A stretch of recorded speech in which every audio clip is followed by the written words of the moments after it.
और भरतपुर के नदबई से अब खबर, पुलिस और गौ तस्करों के बीच यहां फायरिंग हुई। गौ तस्करों ने पुलिस पर अवैध हथियारों से फायरिंग की। जवाबी फायरिंग में पुलिस ने एक राउंड फायर किया। पुलिस ने खेतों में भागते गौ तस्कर को अवैध देशी कट्टे और 312 बोर और 10 जिंदा कारतूस सहित गिरफ्तार किया। 4 गौ तस्कर अंधेरे का फायदा उठाकर भागने में सफल हो गए। रौनीजा गांव के शमशान के अंदर से पिकअप गाड़ी में गौवंश लोड कर ले जाने की क्यूआरटी टीम 5 को सूचना मिली थी। नदबई थाना क्षेत्र के गांव रौनीजा की घटना है और सूचना पर जब पुलिस पहुंची तो 4 गौ तस्कर अंधेरे का फायदा उठाकर भागने में सफल हो गए। एक गौ तस्कर को पुलिस ने पकड़ लिया है और पुलिस पर अवैध हथियारों से फायरिंग भी इन गौ तस्करों की ओर से की गई। जवाबी फायरिंग में पुलिस को भी एक राउंड फायर करना पड़ा। अवैध देसी कट्टा 312 बोर और 10 जिंदा कारतूस सहित एक गौ तस्कर की गिरफ्तारी कर ली गई है। वहीं 4 अन्य गौ तस्करों की तलाश लगातार जारी है।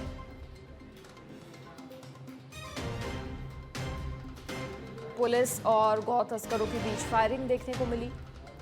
पुलिस पर अवैध हथियारों से गौ तस्करों की ओर से फायरिंग की गई, जिस पर जवाबी फायरिंग में पुलिस ने भी एक राउंड फायर किया और खेतों में भागते गौ तस्कर को अवैध देसी कट्टे और जिंदा कारतूस सहित गिरफ्तार कर लिया।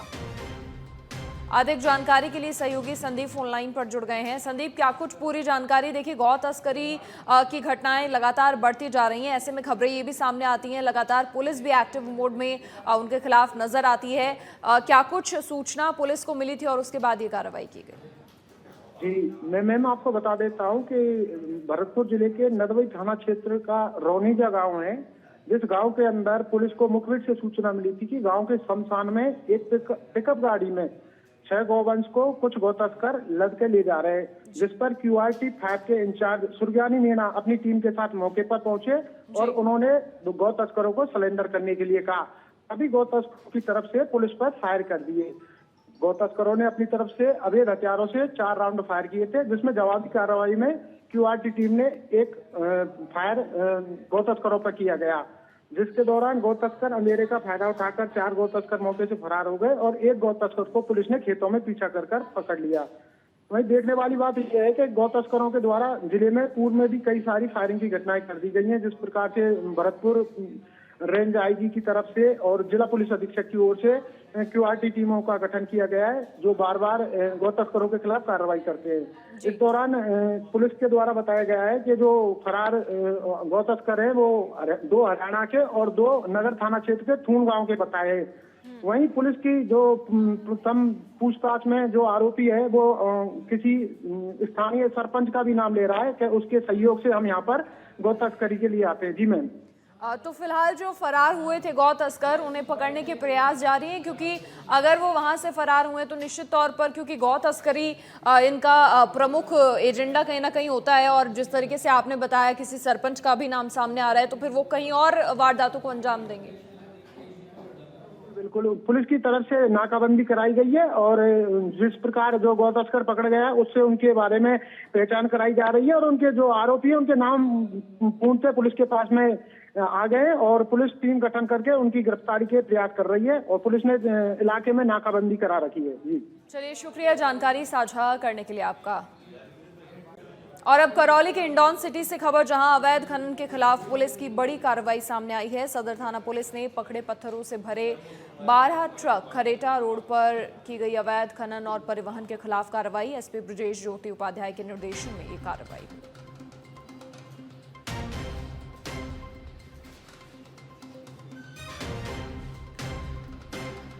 तो अवैध खनन के खिलाफ पुलिस की कार्रवाई। सदर थाना पुलिस ने पत्थरों से भरे हुए 12 ट्रक पकड़े।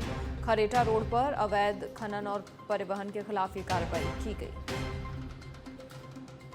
एसपी ब्रजेश ज्योति उपाध्याय के निर्देशन में ये कार्रवाई हुई।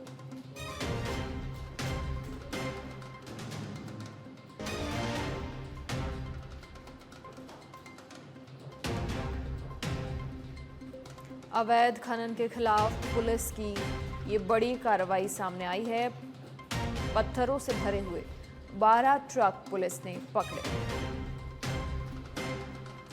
अवैध खनन और परिवहन के खिलाफ पुलिस की ये बड़ी कार्रवाई। पुलिस ने पत्थरों से भरे हुए 12 ट्रक पकड़े। एसपी ब्रजेश ज्योति उपाध्याय के निर्देशन में ये कार्रवाई हुई।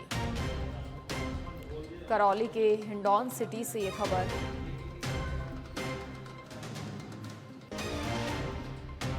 तो अवैध खनन के खिलाफ लगातार पुलिस की कार्रवाइयां जारी हैं और उसी कड़ी में सदर थाना पुलिस ने पत्थरों से भरे हुए 12 ट्रक पकड़े हैं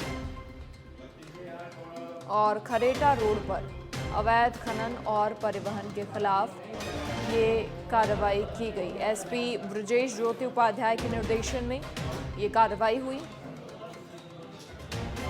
और अब सिरोही से बड़ी खबर, जहां पिंडवाड़ा तहसील के भांवरी में राजस्व रिकॉर्ड में छेड़छाड़ का मामला सामने आया है। सच बेधड़क की खबर के बाद जिला प्रशासन हरकत में आया। एडीएम दिनेश राय सापेला ने पूरे मामले को लेकर गंभीरता दिखाई। पिंडवाड़ा एसडीएम को पूरे प्रकरण की जांच के निर्देश दिए। एडीएम के निर्देश पर एसडीएम ने नायब तहसीलदार को जांच सौंपी। एक दिन में पूरे प्रकरण की जांच कर रिपोर्ट भेजने के निर्देश दिए गए। भांवरी गांव के खसरा नंबर 1908 और 1909 का पूरा मामला है। तो राजस्व रिकॉर्ड में छेड़छाड़ का मामला सामने आया है।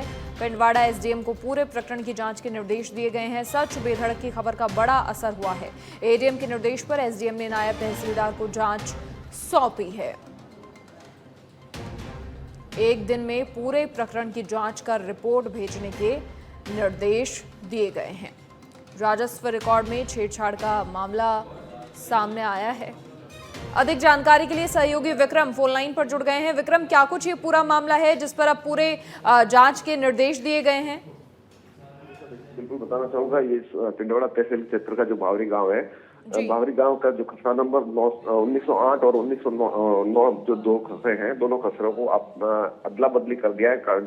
जो नक्शा होता है, वो नक्शे में हाथ से काट छांट करके उसको पहले इस प्रकार से किया गया और अब जब डिजिटलाइजेशन हो गया और पूरा का पूरा जो है ऑनलाइन काम हो गया, तो जो है काट छांट के आधार पर उस नक्शे में भी जो डिजिटल नक्शा है उसमें भी इसी प्रकार से जो हो गया। जो खसरा नंबर 1908 जो था वो हाईवे से लगता हुआ था, लेकिन अब जो नक्शे में है वो काट छांट करके उस 1909 नंबर के खसरे को है वो आगे लाया गया। जो 1909 एक कृषि भूमि है और एक भूमाफियाओं की ये जो भूमि है उसको भूमाफिया को फायदा पहुंचाने के लिए उस खसरे को आगे की तरफ लाया गया, ताकि हाईवे के किनारे जो जमीन होती है वो बेशकीमती होती है और हाईवे के पीछे की जो जमीन होती है उसमें उसको इतना फायदा नहीं मिल पाता। तो पटवारी ने है वो पूरा का पूरा एक षड्यंत्र रच करके इसको काट छांट करके उस पूरे मामले को जो है इस खसरे नंबर को है अदला बदली कर दिया। उसके बाद में जब हमने सच विधड़क ने कल खबर चलाई इसकी, तो सच विधड़क की खबर के बाद में जो प्रशासन है वो हरकत में आया है। एडीएम ने उसकी जांच के निर्देश दिए हैं एसडीएम को और एसडीएम ने टीम गठित करके और नायब तहसीलदार बावरी को इसकी पूरी जांच करने के निर्देश दिए हैं और नायब तहसीलदार बावरी को आज ही एक ही दिन में जांच पूरी करके शाम तक जो है वो रिपोर्ट पेश करने की बात कही थी। चलिए विक्रम, शुक्रिया जानकारी साझा करने के लिए आपका। और अब टॉक से खबर, जहां चलते ट्रेलर में भीषण आग लग गई। देवली के सूर्य महल होटल के पास भीषण हादसा हुआ। देवली पुलिस ने दमकल की मदद से आग पर काबू पाया। ट्रेलर से कूदकर चालक और परिचालक ने अपनी जान बचाई।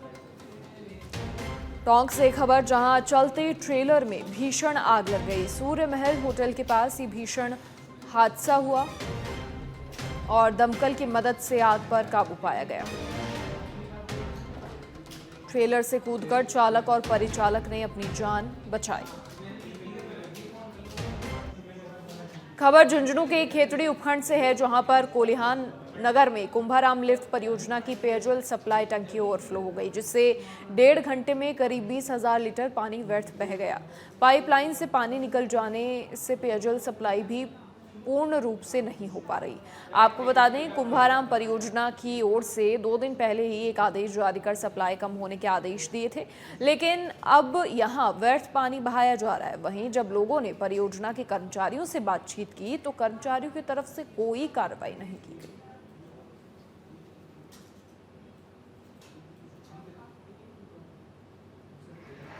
और मैं 1.5 घंटे से ग्राउंड से पहले पानी चल रहा था और ये पानी की आपूर्ति खेतड़ी के लिए एक दिन के लिए सफिशिएंट थी। तो सरकार कहती पानी नहीं है। नेता प्रतिपक्ष टीकाराम जूली का आज 44वां जन्मदिन है और इस अवसर पर जूली ने देव दर्शन कर अपने जन्मदिन की शुरुआत की और इसी कड़ी में अलवर में भी जन्मदिन पर कई सारे कार्यक्रम होने हैं।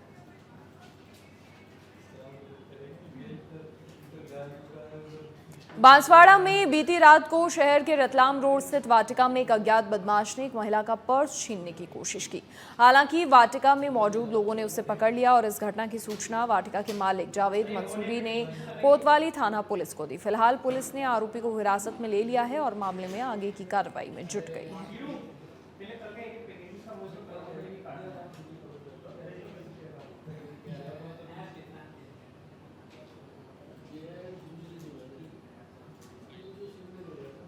वाटिका से हूँ, मेरा नाम जावेद मंसूरी है। पहले 18 नवंबर को एक प्रोग्राम हुआ था, हितेश भाई सेठ हमारे जो पड़ोसी है, उस टाइम पे भी एक बैग चोरी हुआ था, लगभग वो भी 4-5 लाख रुपए उन्होंने बताया था, इतना कुछ हुआ है। उसके बाद आज एक प्रोग्राम एक और है छीजकी की पार्टी आचार्य परिवार के, तो उसमें भी हमने उनको खैर हमने दिन में कह रखा था कि भाई आजकल माहौल ऐसा चल रहा है, फिर भी आप थोड़ा ध्यान रखना, सतर्क रखना। तो वो लोग भी सतर्क थे, हम भी सतर्क थे। तो एक अज्ञात व्यक्ति था जिसको हम जानते नहीं हैं, तो वो किसी लेडीज़ का पर्स लेके भाग रहा था वो, तो तुरंत वहाँ पे पार्टी और हम सब मौजूद थे, तो हमने इसको वहाँ लाइव पकड़ा है और राजतला चौकी अपने सिटी कोतवाली में हमने वो सूचना दी, वहाँ से पुलिस वाले आए और उसको ले गए। अभी पुलिस